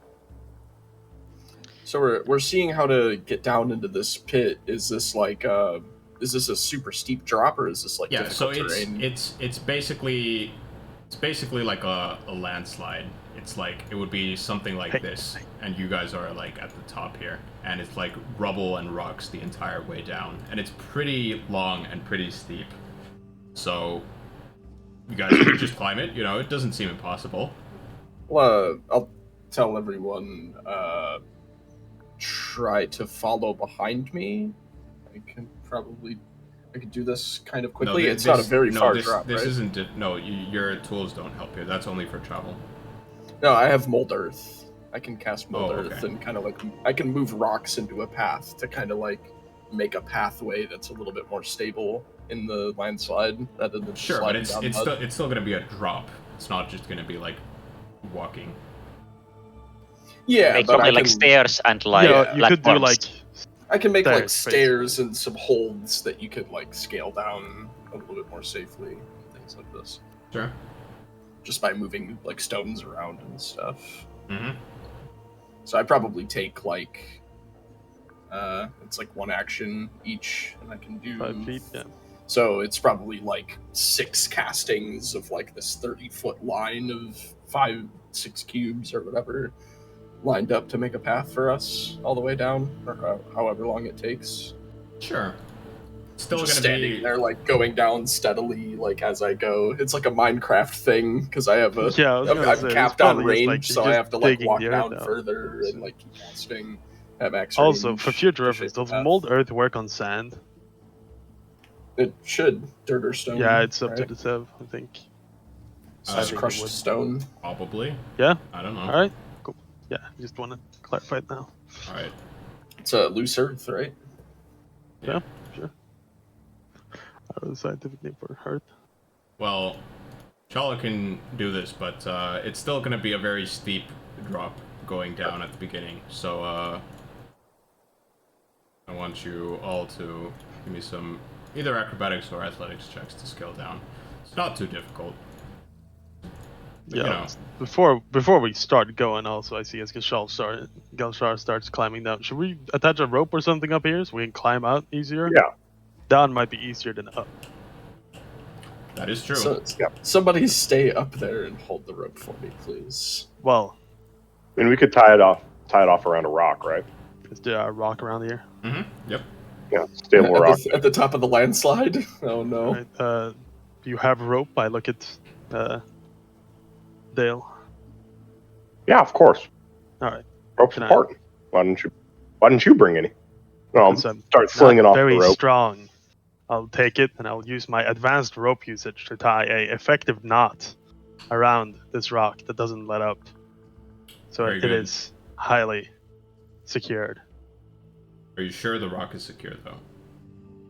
The How- rope might be I- secure, but are you sure the rock is secure? Oh, I find a heavy rock that does not get pushed by my weight. All right, very good. So it is based off my weight now, and we'll Alright. figure that out later. How this is, I assume, like a 60-foot coil of rope, Yeah, standard so it's length. 50, right? Yeah. Yeah, or 50, standard yeah, length. whatever it is. Yeah. All right. So how yeah, long it is this drop? Should be enough. Okay. Like enough to get us down to like the steepest part. Yeah, enough to get down the steepest part, at least. Yeah. Yeah. All right. And then we can just leave the rope there for when we come back. Mm-hmm. Yeah, I will ask Pablo. Are you coming with us, or are you staying out here? Coming with you, of course. All right. To which Frank responds that it's still a bit away, at least. It should be closer to the mountains, as far as I know. All right. Stop this pit. Oh. All right. So why don't the rest of you give me some athletics or acrobatics checks? Just very low checks, just to see if everything's going well. yeah, it's Do great. you have advantage The because rope. there's a rope? Yeah, the rope's tied. I'm the first one Well, I mean, that if uses you're the the one, rope. if you're the one casting the spells, you're not going down with the rope. You're probably more focused on casting the spells. But that probably brings you into a bit of an issue because you're probably casting these spells, probably wearing yourself out, constantly like casting spells, moving the earth, casting spells, moving the earth, Yeah, moving every ahead, moving action ahead. over Yeah. and over. Yeah. Yeah, which you probably, you probably just like don't notice a small stone or something that you forgot to clear out as you're walking ahead, and you probably trip a bit on the stone, and you're gonna fall a bit down, not much, but 10 feet. Wow, and take the maximum falling damage. Oh, And fucking die. yeah. I think I get look at what the like fall, halfway down the steep part, and Shala just goes to rest her foot on one stone that she thought was there, and it's just totally not there. So she just falls straight back on her back onto one of the stones, and sits there for a second and just says, "Oh fuck!" And you could hear like from the very first hit, it was that like really bad like wind knocked out of you, like the Yeah. like You heard the instant crack. wheeze, like Yeah, we heard oh. like the thunk. Yeah. And we was The like, wait agonal 2 seconds inhale. in anticipation, and then you breathe again. So we're like, oh, thank God she didn't fucking die. That would have been embarrassing. So I think everybody's Yeah. got to scramble down to make sure that Shala Yeah, no, didn't I mean, just we break her climbed down. fucking spine. Not too fast, because clearly you went too fast. Let's not repeat that mistake. Mm-hmm. Yeah. All right. Well, with a few hiccups, you guys make it down. So Yeah. does Frank, Scramble. and so does Pablo. Dust myself off. I'm like shaking sand out of between all of my gambeson and chain shirt and everything. Got a whole bunch of shit all in me now. All right. Well, you can continue on now, slightly in a more below ground level area, as there are just like taller hills everywhere around you. And after a bit more walking in this area, the hills kind of converge on each other, and the route ahead gets very cramped as you guys are walking further and further into the hills. And Frank, looks up from his map. He looks around and says, "Oh, well, it's not a dead end, but it seems very tight. Do you think we can go through there? Someone want to take a look?" Absolutely. Yeah. Well, you probably can, but the rest of us, It's a crevice, It'll be fine. you said? It's like you guys are probably located like kind of in a canyon right now, and you guys are walking along, and eventually there's like a kind of like a not a crack, but there's like a very tight kind of corridor up ahead that you clearly need to either you need to scale the hills, which is going to be even more difficult, or you go through here. But it seems pretty dark and it seems pretty tight. And Frank asks you if do you think we can go through there? Does someone want to take a closer look? Yeah, I got it. I don't fit better than any of you. It's because Dale can see in there, right? You got dark vision. Yeah, I got dark vision. Did you want light or? You want it? Nah, there's. Well, you look up the sky. There's plenty of light coming in here. Look inside the crevice. That's probably fine. You'll be able to see. Yeah. All right. Well, Dale, you can walk over into the crevice, and do it. with your dark vision, it isn't too dark for you, and you're smaller than most, so you can easily fit in here. And you can definitely tell that if you were twice as tall and maybe a bit wider, this could potentially give you some trouble as you walk in there. You can see that it kind of gets like pretty cramped at a few points. There's a few like jagged rocks coming out of like the sides. You're gonna have to kind of twist and turn to get through, and you can walk ahead maybe about 50 feet with relative ease, and you can see the other side that kind of opens up, and you can see the sunlight coming down again. So you can judge it to be like maybe a bit over 50 feet, but it's going to be a bit of a challenge for anyone bigger than you. Yeah. Cool. So walk back. All right, so it's going to be tight for y'all. I hope y'all can get real skinny. There's a couple points about a third of the way, 3/4 of the way through where the rocks are kind of sticking out. They're a little sharp, so you're going to want to be careful there. But it's only about 50 feet through the other side, and then clear open. See the light of day over there. Might get a little dark for some of you, but just take it slow. Like I said, get skinny. Eyeballing it. How high is this cliff? If you don't want to go through and go above instead. It's not that it's too high, it's that it's very Steep and flat. steep. Yeah, and it doesn't. And It's, you can't be like it's hanging. yeah, and it seems pretty solid. It doesn't have like a. If you went like rock climbing, that Yeah, would be there's very nothing difficult. to climb rock Yeah, there's on. nothing to It's really flat, climb. yeah. It's only about maybe 100 feet tall to like until it like kind of That's evens fucking tall. out. Well, I mean, there's mountains No, in the distance. yeah, I that thought are we were talking way- like way 20, taller. 30. No, not 20 feet. yeah, Like okay, yeah, closer alright. to 100 feet. But, yeah. Okay. Yeah, if it was shorter, we could probably mold Yeah. with it again. But we just looking at it, it would take way too much time. Though even if with how tall it is, we could do it. It would just take way more. It would time take a than it would be fucking long worth. time. And I Yeah, don't know how many pythons we have. Considering you fall from that slope down, I don't want to see what happens if you fall down this cliff. So perhaps we take the armor Good off idea. and crawl through. You might not be able to crawl. It's Well- like I said, it gets tight. Shame he who doesn't try. Good luck. Well, Shala will look at herself and, she's pretty thin but very tall, and we'll say, you want to send me in first? Maybe after one of you, so you could push and pull me from either side if I get stuck. How long Let way me- is to the other side? I forget. Let me go first, so that way I can pull if need be. Okay. And I'll follow after Dale then and try to squeeze through. I just have I don't have pauldrons or shoulder pads on. I just have a chain shirt.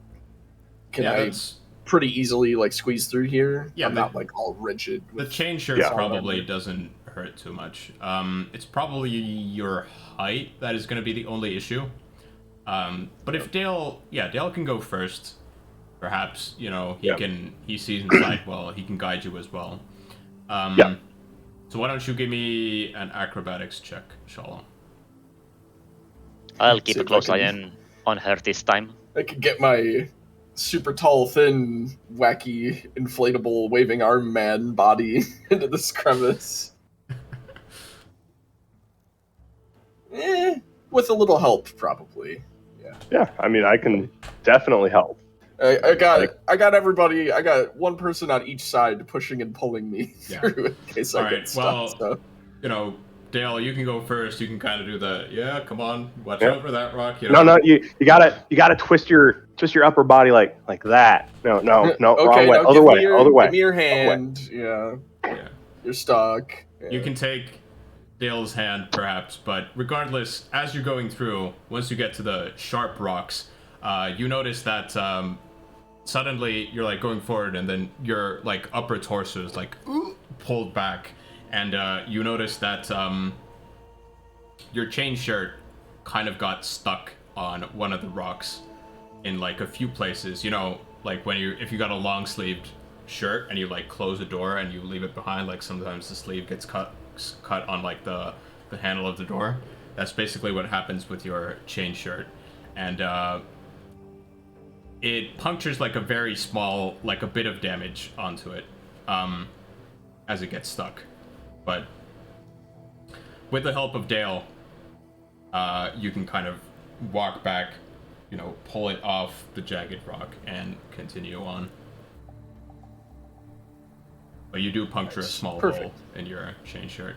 Not like a hole, but clearly like there's it's missing a few links at a certain point, like a weak spot. Gotcha. Or there's like a clear bend or like gap where it got. Yeah, something like that.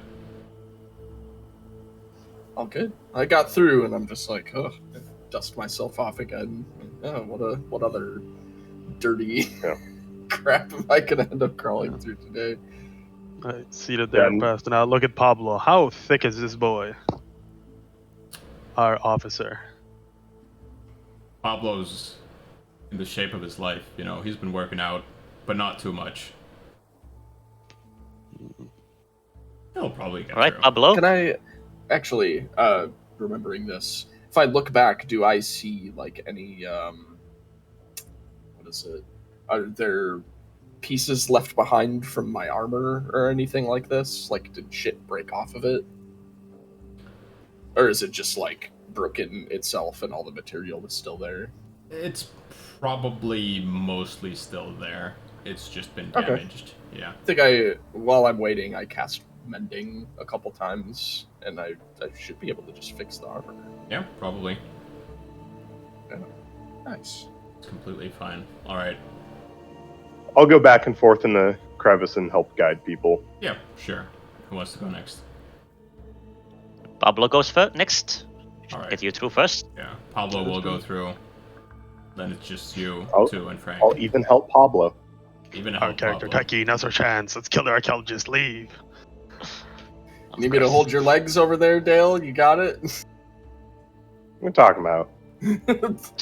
Thinking of like a daisy chain of people, like one holding the legs. You're holding his hands with your hands, dragging him out while I'm grabbing your legs and pulling. I could pull both of you on my own better than you pull him through me. Yeah, don't anger the gnome. He's fierce. Kazan, time to go. Dude, he might be able to pull him easier. Yeah, alright. Huh? But Pablo makes it through just fine. Pablo makes it through fine, and apparently Gazan makes it through fine as well. I brush off my costume. Okay, time to go, Frank. I'll come right after you. All right, Frank will go through. He has a bit of trouble, but you can help him. It's mainly that He's not in the shape of his life. He's not really in the shape of his life. He walks around a lot. So he has like he's like relatively fit, but he's not used to these kinds of things. Yeah. But, you know, he comes through as well. And finally, the wizard. Yeah, I'll go last and... Yeah, I will make snide small talk like, maybe if we knew we were crawling on the dirt, maybe we should have brought some, I don't know, picks to make this easier or something. I could use more of my I spell, met with that but silence from Pablo, and I go, all right, cool. I think if I used more of my spell here, unfortunately, it may collapse this crevice or create greater problems. Yeah, I meant like small tools for the smaller Yeah. blocks. Yes, your spell might be a bit too much. Oh, yeah, true. It's Well, we the got through. government Let's can't hope always think of everything, so it's a small cogs in a Wow. big machine. Let's move on. they figured out this was here somehow. So All right. Let's just hope we don't have to go through there real quick. is it far now, Frank? No, it should be pretty close now. We just have to descend a bit more. All right. All right, and with everyone through, you guys can continue on. Go down the canyon a bit more. You're clearly descending constantly a bit. You can also there's a bit of a similar kind of landslide wall that you need to scale down. This one's a lot easier than the last one. And eventually, you guys find yourself, pretty deep in the earth. As you look up, you can't really see the sun. You can only see its rays going by. You can see the high mountains up ahead. Their peaks on the other side as well. But as you guys are walking in like another canyon type segment, Frank looks up from his map a bit, and he points up ahead and he says, "Over there." And up ahead, you guys can see a few pillars coming out of the ground. One of them has completely toppled over and been split in half. Clearly, there is something over there. And you guys can venture over to the spot and find what appears to be a staircase leading to a tomb in the mountainside. So Is- has anyone been down here since the theft? Nope. Don't think so. You guys are here I mean, to if any solve the tracks we crime. find, if any tracks we find, probably theirs. That's true. Although I'm only here overseeing the operation. You guys are doing the work. Yes. Well, you're Think about- doing your own kind of work. Somebody mentioned tracks, and Shala instantly perks up, steps in front of everybody, and stops all of them before they tread further into the path, and starts taking a lead and looking for tracks and seeing if she could discern some footwear or trail of whatever Sure, type give of person me- may have been here recently. Give me an investigation check as you look at the ground.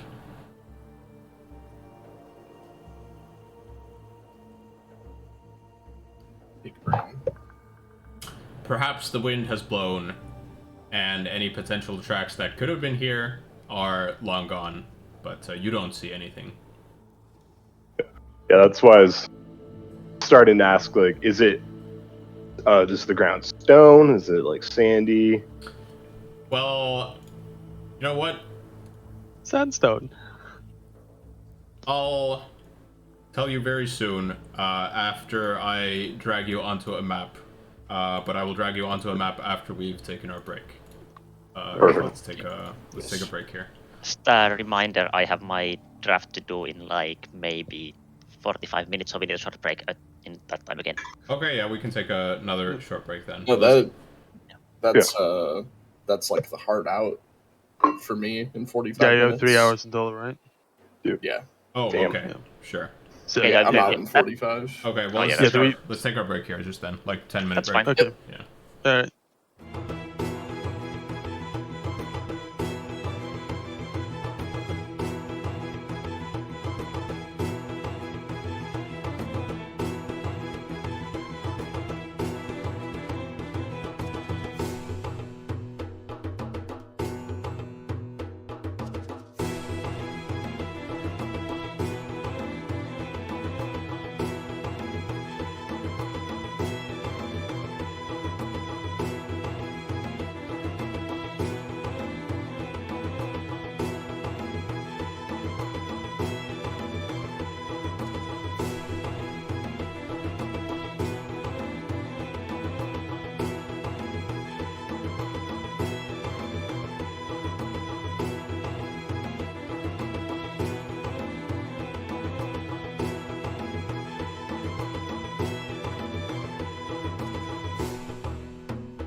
Quantum is can ready wake up to- at 7 a.m. instead of 6 a.m.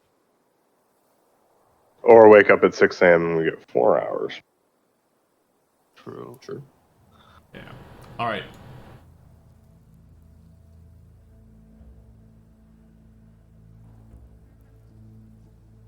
Oh, it's down here. I see. You see down here. Yes. I'm gonna have to do one thing very quick. So Burrito Jackson. give me just a sec.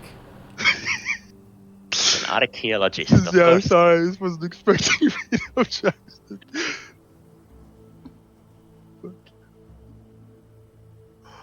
Holy fucking shit, the gnome is tanky. Yeah. Yeah. Yeah. That is a thick little man. Yeah. Jesus. Can't wait for him to be only get higher tankier. H. Yeah, can't wait for him to be higher level than my higher HP than my bard at level 11 at like level 4. Yeah, I mean, next level. What is he like? 3.5 feet tall and 180 pounds. I think I said he's like 3'2" and 70 pounds. I was looking at it, I was like, oh yeah, the average weight of a gnome is 35 to 45 pounds. Like, okay, that's fucking double that, boys.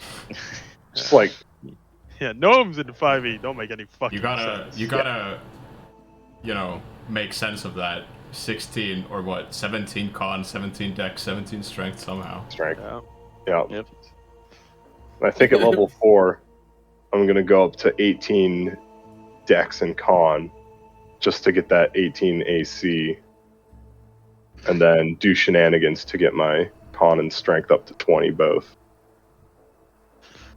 Alright, Which let I me, don't think I'll be able to Takes pull a- that off takes a until while. level 16, which is unfortunate. let me just but- refresh quickly, then we can. we'll continue. get there, surely. Surely. Sure. Yeah, height-wise, how tall are you, Taiki? And can we just get like a height thing in the bio? So for context, I know when to look down and when to look up. I mean, if you open my bio, there is my height literally right there. Thank you. There we go. Yeah, 5'6". Yes, I say this. I don't have mine yet. I just thought right now, like, Like yeah, I probably look down to everybody in the party. I am 6'1". I am also very tall. Oh, we're both like almost same height. You can be 6'1.2". You can be slightly Yeah. taller than me. Oh no, I rolled for it at 6'2", man. Yeah, me too. Actually, yeah. I got that- I you got rolled that solid 6'4", and inch. I was just, this is ridiculous. I rolled max height, Alright, and it was silly. Yeah. so. Up ahead, you guys see the entrance to what appears to be some sort of mountainside structure. And, Frank, the archaeologist, goes by no other name than Frank. Yeah, he's Frank. Yeah. Yeah. Frank Jackson, yeah. He points out at the stairs and says, "This must be it. We're here. I recognize this from my studies." Looks like a structure of ancient architecture. Is there anything dangerous in these tombs? Never been in an old one. Often is. I suppose there could be anything, but from what I read, it shouldn't be too dangerous. Well, I've learned from the past that better on the safe side. Pablo, I'm gonna be casting spells. Very I well. make eye contact with him. Alright. No And I funny will put a business. shoulder. This is why I announced it, so you wouldn't jump at your sword immediately. I will also. After the cleric has been casting a casting spells the ritual. whole time. Yeah, but I am more careful. And she's been doing cantrips. That's one thing. I will touch Shala's shoulder, and healing magic will radiate from my arm as I cast Cure Wounds at first level. Heal 6 hit points, the exact number you needed. Hey, Perfect. efficiency. Nothing wasted. Yeah, I'll do mage armor for myself as well, just to be sure. I am ritual casting detect poison and disease. All right. So hopefully. As everyone awkwardly waits around for 10 minutes. I look at the mage, expecting him. Have you cast any ritual spells before? Yeah, I mean, Or yeah, I could detect detect some magic in magic. jar? Yeah, might as Can well. we are we Yeah. doing the thing where we can like slowly walk while ritual casting? Like Ameno. No, just ritual cast Inshallah. now, and then we have 10 minutes.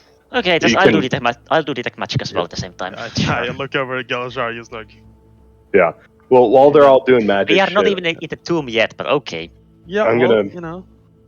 I'm going to start looking around, also investigating for any sort of tracks or whatnot, because I do have tracking trailing. I'm Very pretty good. neat. Why don't you give Fortunately, me my an investigation? do you want check as well? investigation, not perception. For tracks, I would say investigation.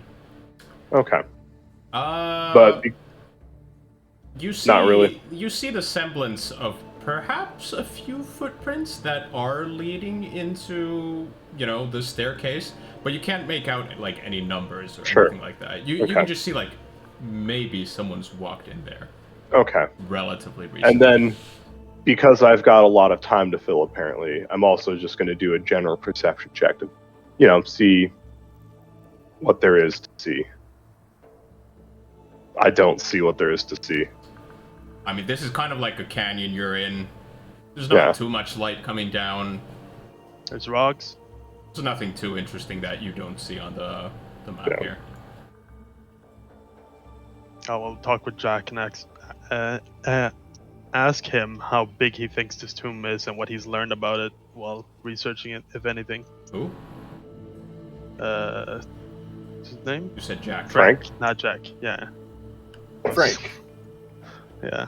Son of Jack. Jackson, some would call him. Oh, okay. No. Frank. Thinks for a moment and says, I don't think it should be too big. Not that many people have been buried here. As I said, it's only reserved for kings. Oh. I don't think it should be too big. Perhaps hope there they are don't mind some us. ceremonial parts to it? Maybe. Alright, well, 10 minutes later, your I spells will are ask cast. Pablo if he's coming in with us or if he's staying outside guarding the entrance. Of course I'm coming in. Alright. If you do some funny business inside, I wouldn't see if I stayed out here. Yep, alright. Okay, let's head out. We have limited time here. I am concentrating on a spell.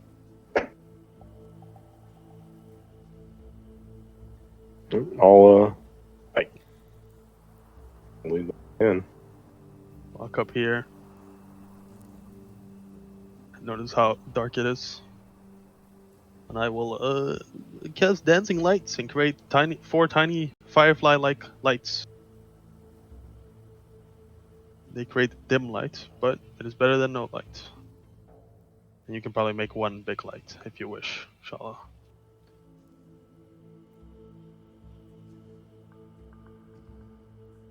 She seems to have found a Yeah. desert cat. Yes, I'm being assaulted by a cat right now. Very good. Alright.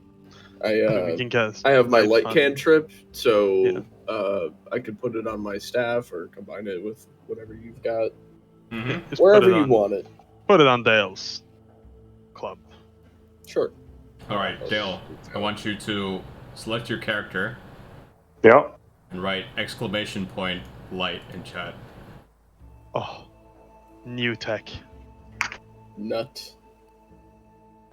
Oh, I did it. It will spawn inside our bard, I think. If it didn't work, then wait, let me restart the sandbox. Well, so I definitely see further into the tomb. Oh, he's maybe- got a light. Wait, is it Is it below you? under? It might. No. No, I think he only him and only he can see it. No, I can see in here too as well because I have dark vision, I think. Yeah, in dark Yeah, vision, yeah, but this both, would be both of C4, you, right? both of you should be able to see it because you have dark vision. Try Yeah, again. Dale Just also has try, dark try vision. again. Okay. Should work Yeah, now. you can just for reference. There you There go. we go. Yeah, there it is. Now you got a light, Hey. and you're the one who can move it around, so keep it with you. Put it on your Oh, it's character. this little gold thing. Yep. Alright, lead the way. Ah! Fuck. I hit the wrong thing. And, I don't know where the tab went. Just give me a second for. Oh. All right, we're good. It was having an outer world experience. Yeah.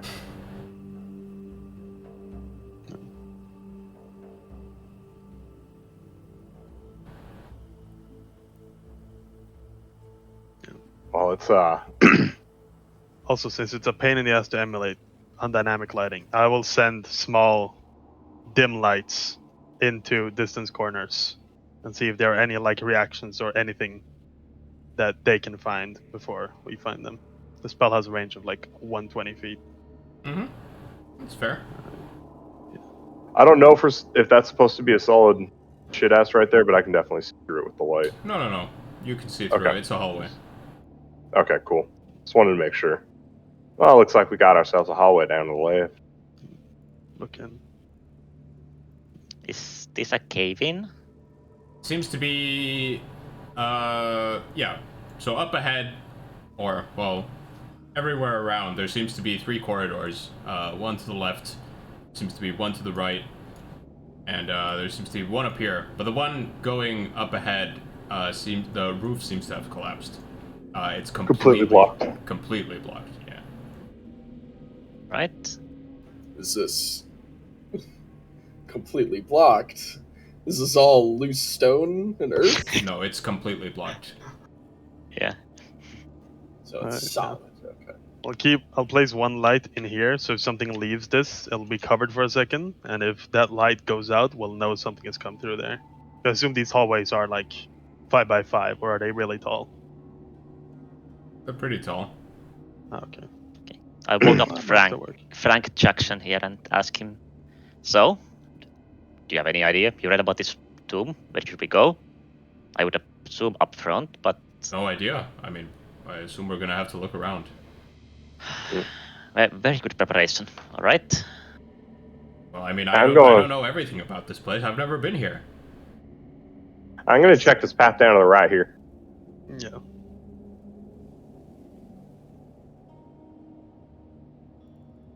Looks like it leads on down further, and then looks like it's got a corner there at the end.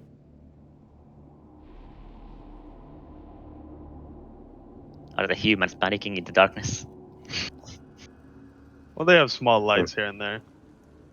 There's Oh, ambient lights. wait up for everyone. I mean, you don't need to worry about their tokens. They're just following you. Okay. Feel like I have the main light source though. There are small lights here and there. They're not going to be blind just because you walk out of vision.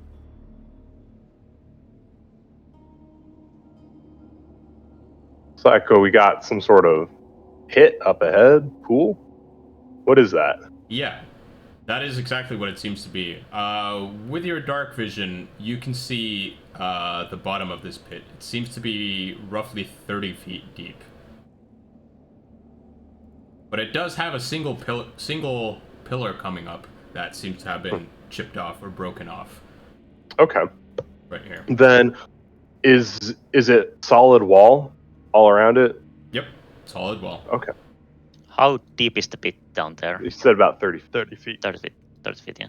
I misheard it on it. Is there anything in the pit? Not that you can see. Okay. I mean, with the lights though, Yeah. should be able to see 30 feet down. But Well, there's nothing actually, obvious down yeah, there. You didn't see it with your dark vision, but now that you brought the light to the edge, you do actually Yeah, I will see... also start sending my small lights down. They'll make darkness into dim light, and dim light for us is bright light, right? That's how dark vision works. But anyway, So, yeah. So at the bottom of the pit, you do actually see something. There seems to be like a bit of a mound down there in the sand.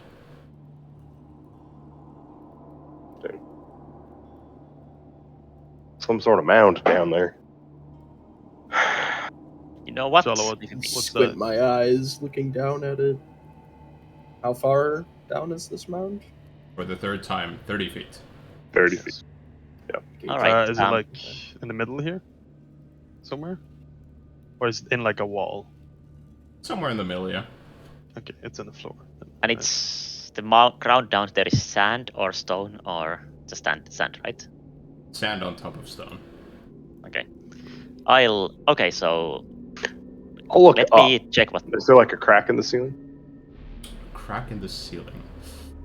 Basically, No major cracks or anything. Maybe just Okay. like small ones. it's like one thing that could have caused the mound is like some sort of crack in the ceiling, debris just falls through it, and That you is would just absolutely pile up true. under there. Yeah, that could have caused it. But if you Yep. look at the mound and look directly on top, there doesn't seem to be any cracks directly above it. Okay. I can check what the mound is. I can do a mage hand and try to like poke at the mound, see if there's anything there. Yeah. Yeah, on mage hand and send it down there and like Poke at it. Yeah. All right. try to like okay, if Like nothing poking happens, it I with a start stick. like scavenging it. Like I start Yeah. like moving the sand away of the Lifting 5 pounds of sand at a time. Yeah, sure. You poke a bit, and there is your mage hand is met with like a bit of resistance on the bottom. I start Solid. sweeping some sand Yeah. out of the way. Alright. Yeah, You while he's start doing that. Sweeping some Shala sand. can do it. You start sweeping some sand, and very quickly, the first thing you spot is a dried up human face beneath the sand. Oh, I think somebody didn't make it. Is it dried up? How are we talking mummified here or just like Not mummified, just like okay. clearly been dead for a while. Yeah. Been dead for a while, but not bone. Not bone, clearly still flesh. So they This did not isn't die the- that long ago. This is one of ye old No, this is things, recent. is it, Frank? Frank, And yeah.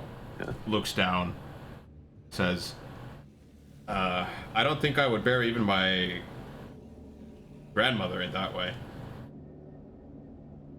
That's not like your grandmother. Anyways, can I use my is mage hand accurate enough that I can like go through this guy, like clean him up completely and try to like look if he has any stuff No, on him? I don't. Mage hand can only do like very basic things. I think That's it. Start grave I could robbing. I could move the sand away from him because my spell wouldn't target the body, and then you could use the mage hand to kind of pick through him a little more carefully because I can't move anything on the body with my spell. Well, anyways, like this guy is obviously just fell to his death when he tried to cross here. So I don't think it might be that important. Maybe we Maybe. could go check the other way if there's a safer path Unless- across. Do you think that he was one of the burglars? Maybe he had It some could. information about what they were doing here? Yeah, it could be, but I would rather not go down the pit unless we find nothing else in this place.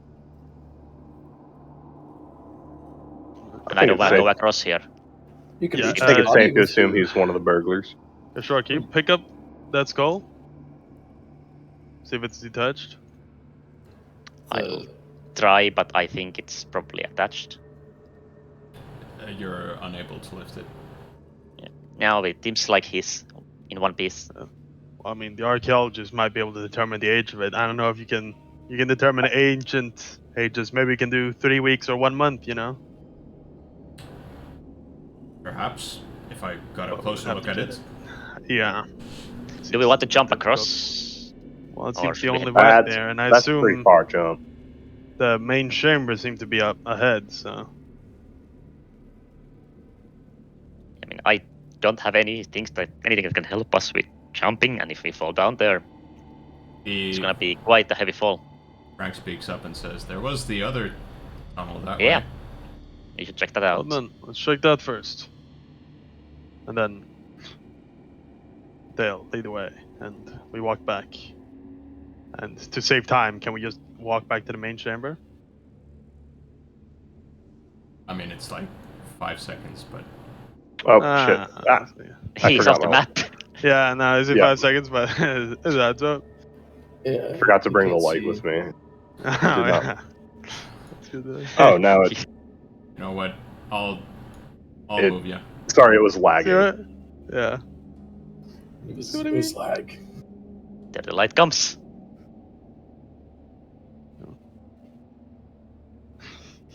The 1x1 square movement. There we go. There we go. All right. I like the 1x1 square. That is how you should do it. True. Look at our NPCs though, walking five squares at a time. If they're breaking, almost if they're breaking immersion, I can just delete their tokens. No. That's fine. It's funny seeing like we're walking one by one and then fucking Reno Jackson and guard moves, fucking Zoom. runs down. Well, This is disappointing. this is This is disappointing. a brittle wall. Hmm? I ask the archaeologist if he thinks this wall is brittle. Dale, don't smash it yet. If you had that idea, Now, what made you think that? it's just got the feeling. I assume there hasn't been anything magical along the way here, right? No. I mean, the walls look pretty solid to me. Yep. On this one too. The archaeologist looks around and says, well, he probably walks around, touches the walls, inspects them further. Says, I don't think there's anything behind these except probably mountain rock. Right? Only way logically would be up there. That's Yeah. the Before you leave, why don't I have someone give me a perception check, though? Sure. Perceiver? Kidding me. no chance. That would be Unhandled low-level error occurred. Oh, okay. That's a nat 20 on the perception. That's what that means. Wait, Because what? Low And level. it's so I tried to open up my character sheet and it said an unhandled low-level error occurred. I maybe was like, because you. I all don't right. know, actually. I've never heard that and one so before. I just That works. I closed it guess. and opened it up again. Damn. Well, All right, it works. very well. It's The room. room seems uninteresting to you. It is Yeah. interesting. It was pretty uninteresting. Factual statement. All right. So the only way forward is through the 30-foot pit. That's probably fine. Does anyone have another coil of rope, perchance? I do not have any room. Oh, don't tell me I was the only one that brought rope.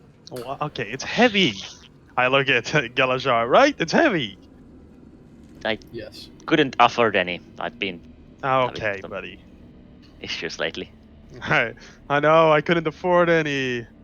Anyways. Right, well, Yeah. why don't you guys stop right there? Right here. Stopping. Perhaps Stopping. go back like 5 squares. Oh, okay. It's like right there. Indeed. Right there. Okay. About About to enter. to enter. Yes. I believe we will end our session here because I think Tyler has to leave. And Yeah, in a few minutes. but before that, you guys have been prancing around this main hallway here, or this main kind of parlor room, or whatever this is, a few Sure, times. And it has caught the attention of some local critters because through a few cracks in the ground this third time as you guys go through, there is a swarm of some sort of beetles or scarabs that kind of come out of one of these Why cracks. is it always me? But we will resolve whatever happens next time because I believe we All right. have to end. Can I command Swarm? Swarm, I think, might be my worst enemy. Anyways. Yeah. All right. Yep. We'll end here. Should we discuss for next week if we do if Tyler has work same time? Maybe we can. So next week I'll be back on the mainland and That's a bit unable to better. play. Oh, okay. Okay. And so then we'll have to the skip week 1 after that I'll be on Maui. We'll have to skip Ooh, 2 yeah. weeks. It's vacation time. Yeah. Vacation time.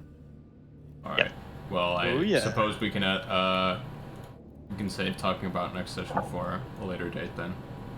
Yeah. All right. All right. But after those two, I shouldn't be doing anything. So like the 11th, I'll be good. Mhm. More than likely. Yeah, that's good as well because I have some other stuff. Actually, I think that weekend I might be in Sweden, but Uh-oh. yeah, on the Uh-oh. 11th Oh, no. We'll figure it out. We'll figure it out. 3 weeks. I might be in Malmö on Once the 11th. again, the gift of I'm I'm glad I currently in didn't speak Gävle. too I am soon. in Chernobyl. I am inside the nuclear submarine. It's so accurate. Oh yeah, in 4 weeks I'm traveling to Saudi Arabia in Mecca. I'm making my pilgrimage, brothers. I'm making my Hajj actually next month, guys, and then course. during the winter I'm going to Uganda for Antarctica. an exchange Yeah. student. Yes. I've got to migrate south for the winter. All right. You guys can take 100 experience. Yahoo! Ew.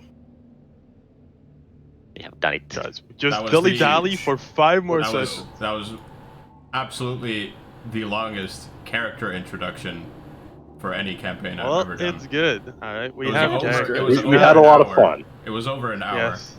I'm not, Very not, good. I'm Now- not saying it's an issue. I'm just pointing out that was by far the longest character Yeah, introduction. Yes. the jungle campaign that we did took like 5 minutes. It was literally just like I'm a dwarf. I don't wear a shirt. I have pants. I am a punch slave, things. a former slave. I am a slave. What about you? I am also a slave, but I cast spells. What are you? I'm a slave with a violin. What about you? All right. Big ant slave. Well, Big ant slave. Yes. we'll think Excellent. about next session a few weeks from now then. Yep, we'll get there. Sounds We'll good. get there.